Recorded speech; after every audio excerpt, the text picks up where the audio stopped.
for our next season preview, we're going to head up the non-existent F3 now the M1 to the Newcastle Jets, where Stephen Hoyle has taken over the reins as coach on a 2-year contract. He is from New Zealand and has previously been an assistant coach with the under-17 New Zealand national team, as well as being an assistant coach at Napier City in the National League. Has been director of football and head coach of the women's side at Eastern Suburbs in New Zealand as well. So not his first stint in charge as a head coach, but certainly his first at this level, Burke. Yeah, it's going to be interesting to see how he takes this squad, considering what they got up to last season. Yeah, so last season they finished in 11th at the bottom of the ladder, and that has resulted in a number of changes being made in the off-season. Some of those notable outs: Devon Jackson, Lorena Bauman, Sheridan Gallagher, Danielle Krasiniak, Lara Gooch, Tiana Robertson, and Milan Hammond. Some of the notable ins include Melina Ayres, who returns from her year away from football. Coming over from Perth Glory, Kelly Brown. You've got the likes of Georgia Ritchie, Charlotte Lancaster, Anna Liat, Hayley Johnson, Zoe Carapides, Emma Bates, and Ali Borcha. And then some of their re-signings include Lauren Allen, Cass Davis, Josie Allen, Claudia Chico, Tash Pryor, Indy Breyer, Emma Dundas, Libby Copus-Brown, and Sophie Hoban as well. On paper, Burke, this looks like a competitive squad. It Is it does. going to be that in reality? I don't think so. I'm sorry, Newcastle Jets. There's just something about this squad. Oh, not this squad, this club. There's something about them. I don't know. They just, yeah, kind of like Western Sydney Wanderers. There's a weird vibe, strange energy. Um, Mostly, I'm just hoping they can get through the season without. Well, it's my burning question for them. Will they be able to bring down their red card average? Because last season, record breaking number of red cards, not great. Let's not do that again. I think, if anything, them getting maybe just 2 red cards for the season would be a huge improvement. Obviously, caveat, at least one of those red cards was absolutely unwarranted and never should have been recorded against Tash Pryor. But the rest of them, you guys need to sort yourselves out. And it seems they have done their due diligence in um, leaving out some of the players that were responsible for multiple red card offences. So, yeah, maybe they'll do that. Maybe they'll stop getting so many red cards. Yeah, so Sheridan Gallagher and Danielle Krasiniak, I think is exactly who you're referring to there, Burke. As I mentioned, 2 of those notable outs.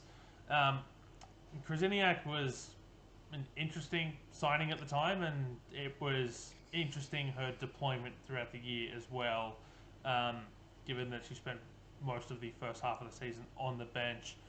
Um, Sort of already touched on Stephen Hoyle a little bit. Ryan Campbell as well is the person who he replaced. Um, Look, I don't know what to make of this Jets side, right? I look at some of the players they brought in, and I look at Melina Ayres, right? She took that year away from football, needed a break. No one could blame her whatsoever for taking a year off. It's almost like they're getting a brand new player back. Um, Kelly Brown, I've never hidden how highly I rate her in the history of the Dubcast. I think she's an incredible player. I think she's an incredible signing for the Jets. And I was quite surprised when she departed, when it was announced that she was departing Perth. So yeah, look, I think there are a lot of good pieces here for the Jets to do well, but they haven't exactly had the greatest history of success in the history of the club. The season they had, Serena Bolden sort of has been a notable exception to the rule of how they performed in that particular final series. They were beaten comprehensively by Melbourne City over 2 legs to exit or finish their season on a whimper. I should say look, I think it all leads to my burning question, which is how competitive will the Jets be? I genuinely think on paper that this is a side that should be competitive. In reality, I'm not. I'm not. I'm. Not, I need to see it to believe it, right? Yeah, yeah, I definitely agree with that. Yeah, they've got some great players. They always have. They just never seem to manage to make anything of it. And then I guess sort of like the joking burning question, just to add a little bit of colour to this. At what point do we see Emily Van Egmond play for the Jets this season? Hey, that was my idea. That was my idea. As a true believer, what are they going to do to lure her back for like 5 weeks and then be a random bright spot in their season? I don't know what they're going to do. Be like, look at the beaches. You want to come back to the beaches. You want to bring your new child to see the beaches. That's probably what they're going to have to do. Um, I hope they do. It's always fun when she shows up. Yeah, it absolutely is indeed. Uh, we already touched on it. They finished 11th last season. I mean, quite literally, the only way to go is up. Yeah. Um, Given Western United's depart. Well, I suppose Well, technically they could stay in do the 11th, but same. I would be And genuinely surprised if that happened. So, for argument's sake, the only way to go is up. Are they still sitting around the bottom of the table? Are they a mid-table side? Like where do you see them back? I want them to be a mid-table side. I really want them to be a mid-table side, but I don't think they want to be a mid-table side. And I think that's the problem. I think they're still going to be loitering around the bottom. When you said there's only one way up, one way to go, it's up. There isn't. You're right. They could just stay exactly where they are, but this time get the wooden spoon for it. So, fingers crossed that is not what they do. But at the end of the day, not everyone's a winner, and someone does have to win the wooden spoon. We'll see how they go. Uh, I think they're going to improve. I don't think it's going to be enough of an improvement to make finals. I can very much see them being around like that 8th, 9th sort of spot where it's like, yeah, we're going to look at it halfway through the season and go, well, they win. They win a couple of games on the trot and maybe pick up a draw here. That they could make that late season push for the finals, but I just don't think they'll be able to string the results together required. So like I very much see this being a mid-year or mid-season conversation where it's just like, yeah, they could push above this, but ultimately, But they won't. yeah, ultimately they probably won't. Um, Burke, your player to watch.